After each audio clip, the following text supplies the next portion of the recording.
ৰূপালী জয়ন্তী বৰ্ষত প্ৰৱেশ কৰিবলৈ ওলাইছে। এই সময়ত আমি ছাত্ৰ ছাত্ৰীসকলৰ বাবে বিশেষ স্কলাৰশ্বিপৰ ব্যৱস্থা কৰিছোঁ।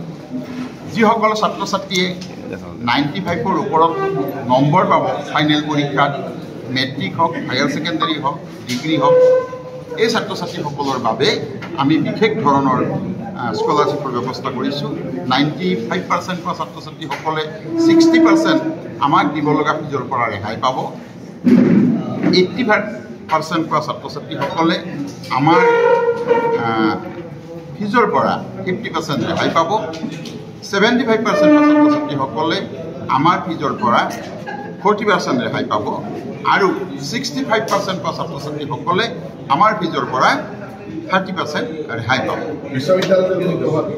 আনন্দৰাম বৰুৱা একাডেমীয়ে বিশ্ববিদ্যালয় গঢ়িবলৈ ওলাইছে। ইতিমধ্যে বিভিন্ন কাম কৰিছে।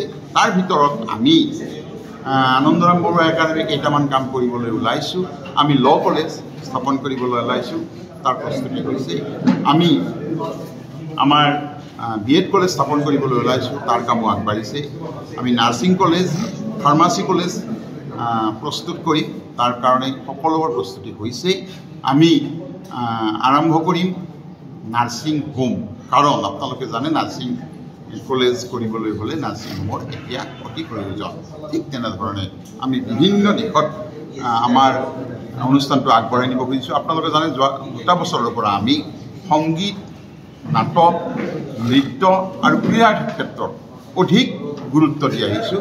আৰু এতিয়া আমি আৰু অধিক উন্নত ৰূপত আমি আধুনিকভাৱে কেনেকৈ আমাৰ ছাত্ৰ ছাত্ৰীসকলক বিশ্বৰ দৰবাৰত থিয় কৰাব পাৰোঁ, এই বজালি আমাৰ নিজৰ ছাত্ৰ ছাত্ৰীসকলৰ উপৰিও বজালি অঞ্চলৰ বিভিন্ন ছাত্ৰ ছাত্ৰীক লৈ আমি সংগীত, নৃত্য, ক্ৰীড়া আৰু নাটকৰ ক্ষেত্ৰত এক বিশেষ ভূমিকা গ্ৰহণ কৰিবলৈ ওলাইছোঁ।